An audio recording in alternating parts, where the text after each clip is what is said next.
Ek het jou al baie die storie vertel van 'n geleentheid wat ek middagete gehad het met Dr. Anton Rupert en wat ek hom op stadium sê, jy's 'n biljoenêr en enige geld jy net in die wêreld. Hoekom bly jy hier? En hy het die wonderlike antwoord gehad, Europa is vol ryk mense, Noord-Amerika is vol ryk mense. Of ek daar is of nie, maak geen verskil nie.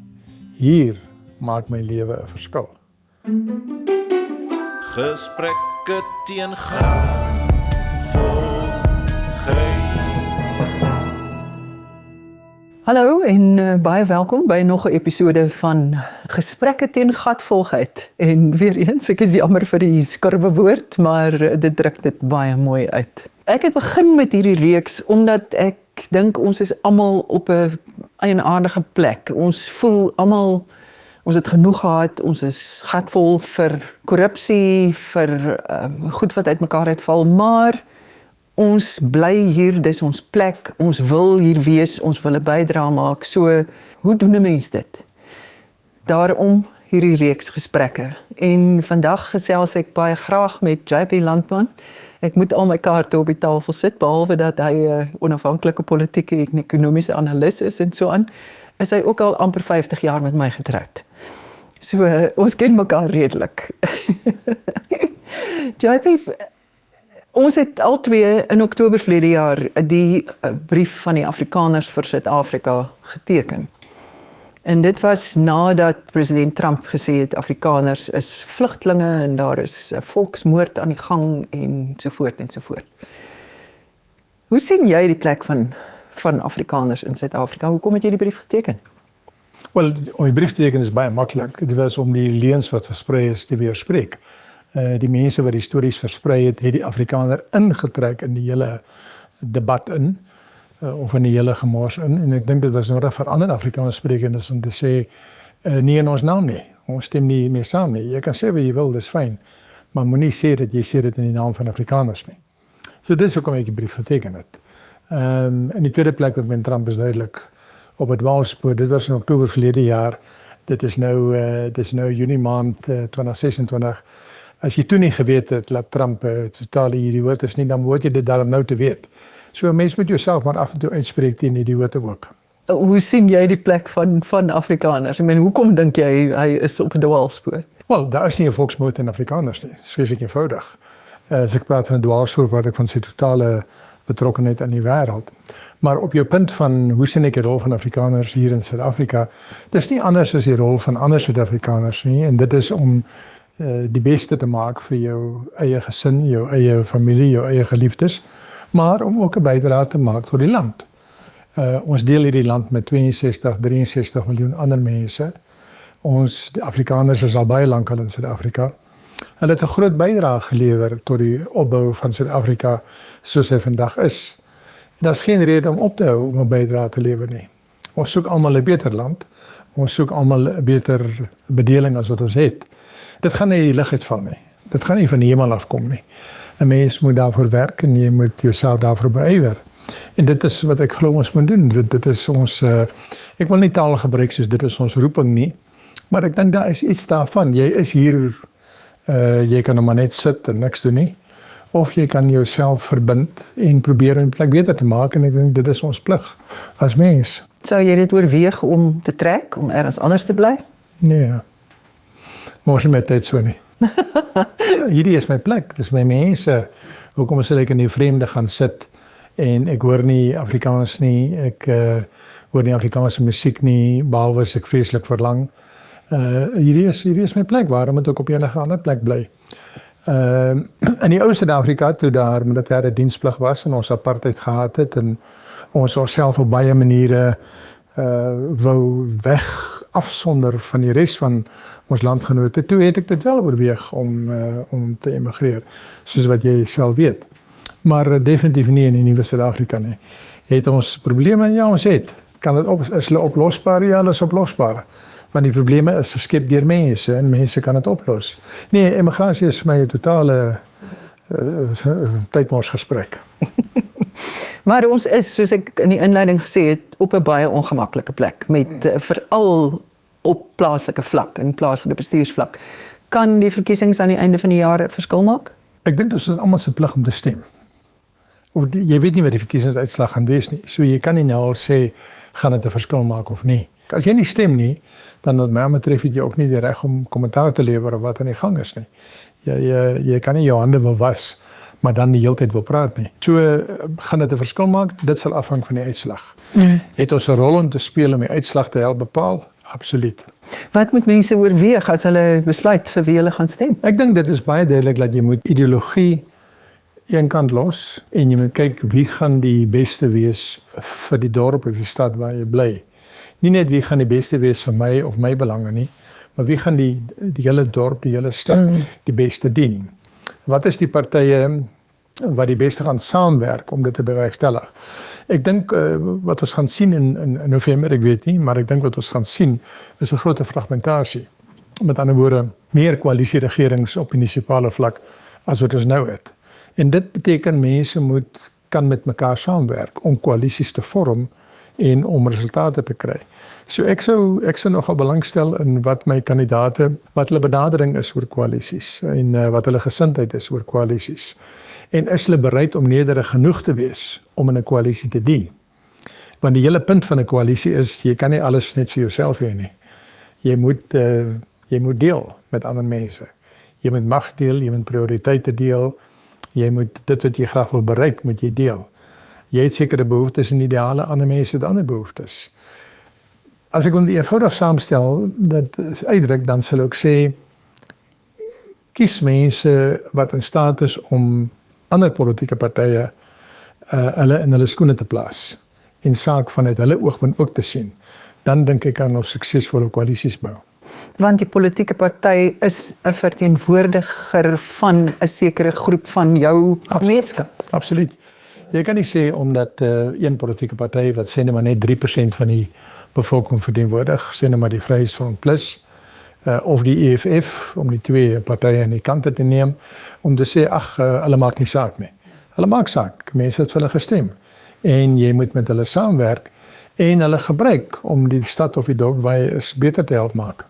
Jy het die laaste ruk baie gewerk aan om te verstaan die organisasie rondom plaaslike regering is besig om verander te word deur wetgewing. Ja. Verduidelik bietjie? Wel, dit lê op verskillende vlakke. Die een vlak is op 'n makrovlak. Die regering het 'n nuwe wetskrif of 'n konsepwetskrif uitgereik oor hoe hulle plaaslike regering wil verander. Ons huidige stelsel van plaaslike regering is nou omtrent 30 jaar oud. Dat het gekom saam met demokrasie en spesifiek van 1998 af. En dit is 'n stelsel wat nie in alle opsigte goed gewerk het nie. So daar is 'n dringende behoefte om die stelsel te verander. En dit is waaroor hierdie wetskrif gaan. Die publiek het kans gehad, ek dink tot die einde van Mei, om voorleggings te maak en kommentaar te lewer. Dan sal daar 'n finale wetskrif uitkom en ek dink die finale wetskrif gaan dan min of meer lyk soos die konsep ene. En dan gaan dit oor die volgende 5 jaar geïmplementeer word. En die hoofpunte wat daar uitkom is in die ou bedeling, wanneer die een wat nou nog geld, het ons alle munisipaliteite min of meer oor dieselfde kam geskeer. Dit was 'n one size fits all benadering. In terme van begrotingstoekenning en sulke goed. Ja, terwyl onder die nuwe bedeling is die gedagte dat jy beweeg weg daarvan. Jy gee magte vir munisipaliteite volgens hulle vermoë om dit te kan hanteer. So byvoorbeeld die Kaapstad munisipaliteit kan verantwoordelik kry vir sê nou maar polisieering en behuising, wat hulle op die oomblik nie het nie. Maar jy gaan nie noodwendig polisieering en behuising gee vir 'n Vernuis nou nie. Wel ja, vir Nyasnaal of vir Pofadder nie. So dis die een groot verskil wat inkom. Daar's 'n hele ander benadering wat gevolg word rondom plaaslike owerhede. Ander goed is meer onmiddellik. En die mees onmiddellike een wat op die oomblik, daar's twee eintlik, wat op die oomblik aan die gang is in terme van wette wat nou deur die parlement gaan. Die eerste een is 'n wysiging aan die waterwet. Eintlik Water Services Act, ek is nie seker wat dit in Afrikaans is nie. En wat dit bepaal is twee goed. Munisipaliteite moet hulle inkomste wat hulle kry uit elektrisiteit, water en riool moet afgesonder word, moet geringfence word en die inkomste daaruit moet in die eerste plek gebruik word vir instandhouding, vir kapitaalbesteding en vir die aanstelling van mense met die nodige vaardighede en bekwaamhede. Dit gebeur nie op die oomblik nie. Op die oomblik gaan die inkomste uit hierdie dienste gaan in 'n algemene pool in en dit verdwyn in 'n algemene gat in. So jy wil dit aanspreek. Dit is 'n baie belangrike ding.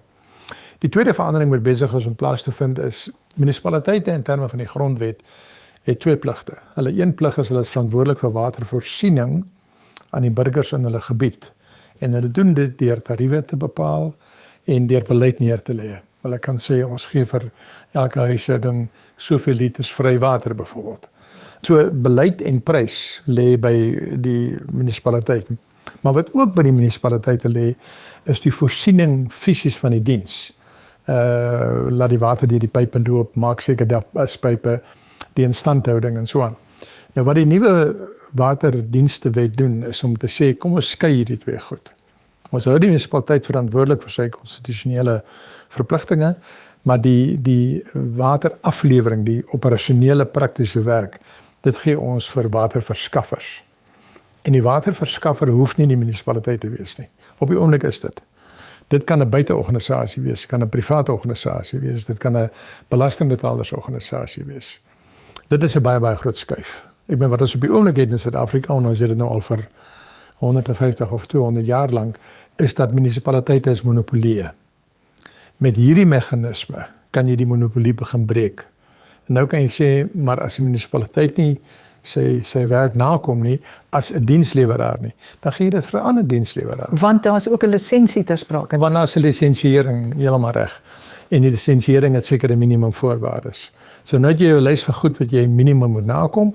As jy dit nie nakom, jy verloor jy jou lisensie, dan vat ons die lisensie en ons gee dit vir iemand anders. Is 'n baie groot verandering.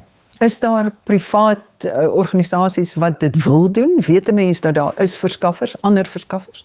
Op die oomblik in Suid-Afrika is daar net 2 munisipaliteite waar die munisipaliteit nie die verskaffer is nie, maar waar 'n private organisasie dit is en dit werk baie goed.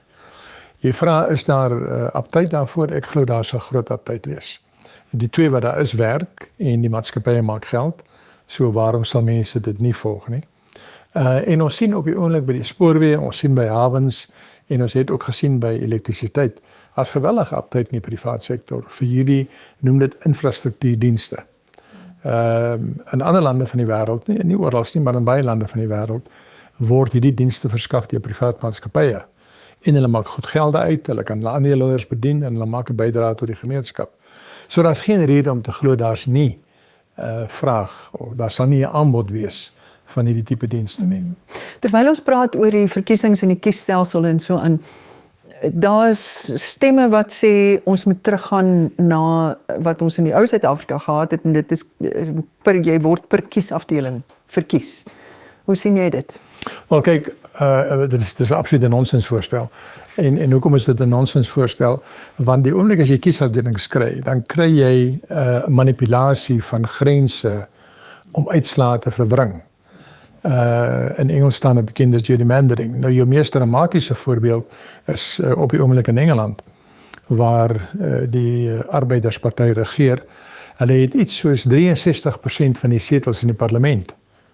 63% van die setels, maar hulle het net 33% van die stemme gekry. Nou hoe is dit moontlik? Wel, dit is moontlik omdat jy manipulasie kry van kiesafdelings. Amerika presies dieselfde probleem. Nou, hulle is op die oomblik vreeslik besig om te argumenteer daaroor, né? Hulle argumenteer verskillend daaroor. En hulle grondwet hof het nou gesê dis oké, jy kan maar daai grense maak soos jy lekker kry. Een van die totaal verbasende goed van daai land, maar nietemin. Ons het 'n proporsionele stelsel. En wat beteken 'n proporsionele stelsel? Elke stem tel dieselfde. Of jy stem in Messina en of jy stem in Port Nolloth en of jy stem in die Vrystaat of in die Wes-Kaap, jou stem tel presies dieselfde. In 'n kiesafdelingsstelsel is dit nie so nie. Dis net gewone feit. As jy met 33% van die stemme 63% van die setels kan kry, dan tel elke stem nie dieselfde nie. So dit is vir daai rede is kiesafdelings 'n sleg ding. Ook in ons eie geskiedenis, as jy teruggaan na 1948 toe. Die Nasionale Party het in 1948 'n minderheid van stemme gekry, maar 'n skrale meerderheid van setels. En toe kon hulle regeer en toe kon hulle apartheid instel. Nou stel jou voor, ons het in 1948 selfs net onder die wit mense 'n proporsionele stelsel gehad. Dan is Suid-Afrika se geskiedenis baie anders gelyk. Wat plaaslike regering aanbetref, dat is nou waaroor ons gesels, by die plaaslike regerings het ons 'n dubbele stelsel. Ons het kiesafdelings, ons noem dit wyke. Dis 'n geografiese afgepakte gebied. En jy kry 2 stemme. En een van die stemme is vir 'n wijksraadslid. En jy kies daar 'n bepaalde persoon. Kan 'n lid wees van 'n party of dit kan 'n onafhanklike kandidaat wees of 'n verteenwoordiger van die belastingbetalersvereniging. Jy stem vir 'n persoon. Maar dan het jy 'n tweede stem.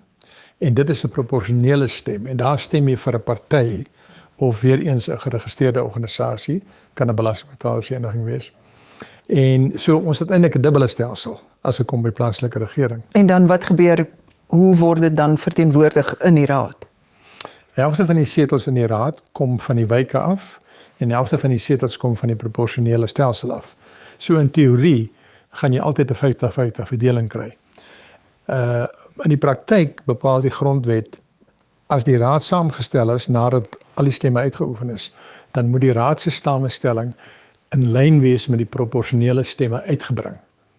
So dan moet daar kan daar een of twee aanpassings gemaak word om seker te maak partye se uiteindelike verteenwoordiging in die raad, die kombinasie van wijksraadslede en proporsionele lede is inderdaad proporsioneel tot die party se steun of die organisasie se steun. So dis hoe dit in die praktyk uitspeel. Daar is ook nou, is daar nie ook wetgewing aan die gang om 'n drempel daar te stel waar... Nee, dit was in die gang nog nie.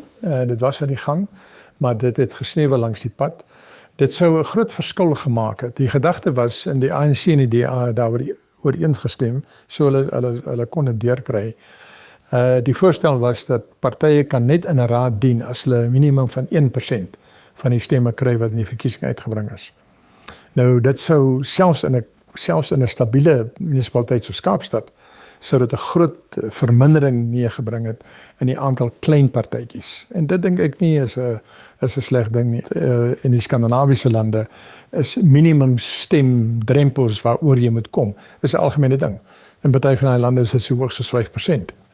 En dit was hier gewees, maar dit is nie in die wetgewing wat nou voor die parlement is. Hoekom wat het as die 2 grootste partye dit albei wou hê? Omdat hulle oor 'n tweede ding nie kon saamstem nie, en dit is die ANC het 'n voorstel gebring dat die samestelling van 'n burgemeesters waar jy nie een party het wat meer as 50% het nie, moet daar dan nou 'n koalisie gevorm word.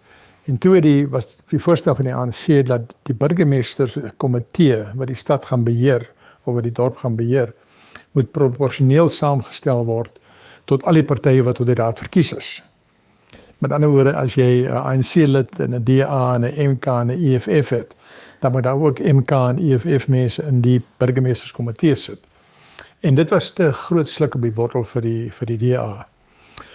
Dis jammer dat hulle nie gekyk het na alternatiewe soos byvoorbeeld, jy kan net in die burgemeesterskomitee dien as jy 10 of 15% minimum stemme het. En as jy 'n minimum drempel kan hê vir sitting in die raad, dan kan jy mos ook maar 'n minimum drempel hê vir verteenwoordiging in die uitvoerende gesag. Maar dit het nie gebeur nie. So dit is nie op die oomblik vir die parlement nie. Dis 'n soort debat wat in 'n koalisie gaan gebeur en dit is waar mense dan moet daai alternatiewe soek in plaas van om te sê as ek nie kry wat ek wil hê nie, dan stem ek glad nie. Dis 'n goeie voorbeeld. Ja. Dit is 'n baie goeie voorbeeld. As die mense nou eerder gesê het, okay, kom ons kry 'n konsensus oor wat maak ons. Eerder as om te sê dis net hierdie of daardie, dan sou dit beter gewees het. Dink jy ek meen as ek nou terugdink aan 94 en die eerste verkiesing en die euforie waarmee dit gepaard gegaan het en ek meen daai ikoniese foto's van die toue mense. Dink jy ons het 'n kort maar baie belangrike soort van erfenis wat verkiesings in Suid-Afrika 'n bietjie anders maak as net nog 'n verkiesing in Swede? Ja, ek weet nie van Swede nie, maar ek ben as jy kyk na Amerika, waar daar 'n verkiesing was en toe wil mense sê nee, maar ons aanvaar nie die uitslag nie. En ons bestorm die parlementsgebou. En jy weet al sulke tipe van ons is. Ons het dit nie hier nie. Hier word die uitslae van die verkiesing aanvaar. Na die 24 verkiesing wou MK hof toe gaan. Dit het baie gou doodgeloop. Dit het nêrens heen gegaan nie. Politieke optrede het doodgeloop. Mense aanvaar die verkiesingsuitslae.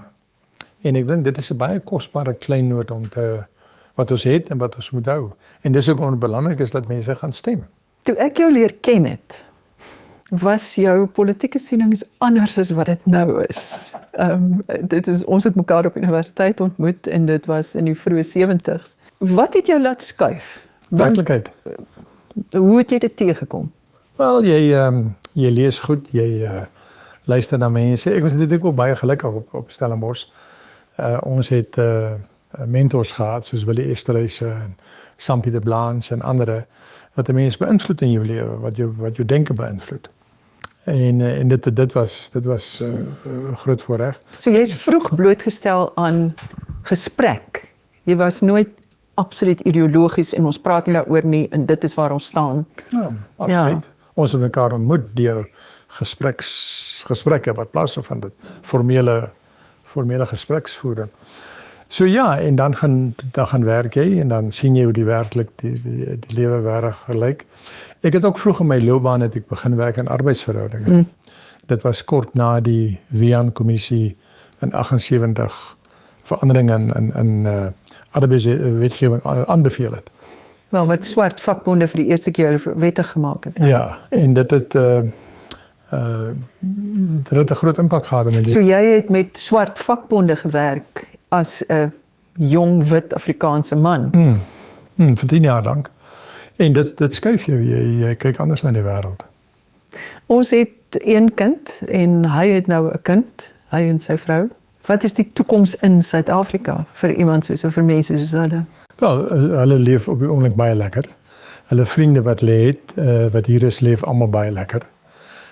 Dit is wat ek graag sou wil sien. Ek sou wil sien dat hulle aanhou lekker leef en 'n goeie lewe het, maar ook 'n lewe wat bydra, ook 'n lewe wat sin maak en sin het. Ek het jou al baie die storie vertel van 'n geleentheid wat ek middagete gehad het met Dr. Anton Rupert en wat ek hom op stadium sonder twyfel aangevuur deur die wyn, die moed gehad het om hom te sê, jy's 'n biljoenêr in enige geldeenheid in die wêreld. Maak nie saak wat die geldeenheid is nie, jy's 'n biljoenêr. Hoekom bly jy hier? En hy het die wonderlike antwoord gehad, Europa is vol ryk mense. En Noord-Amerika is vol ryk mense. Of ek daar is of nie, maak geen verskil nie. Hier maak my lewe 'n verskil. So ek sou graag vir my kinders wil sien dat hulle 'n goeie lewe het, maar ook 'n lewe wat 'n verskil maak. Mens leef nie net vir jouself nie. Baie dankie. Dankie vir julle tyd met daai boodskap.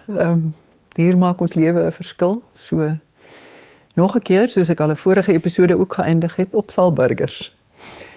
Voorspoed, tot 'n volgende keer. Gesprekke teen graad vol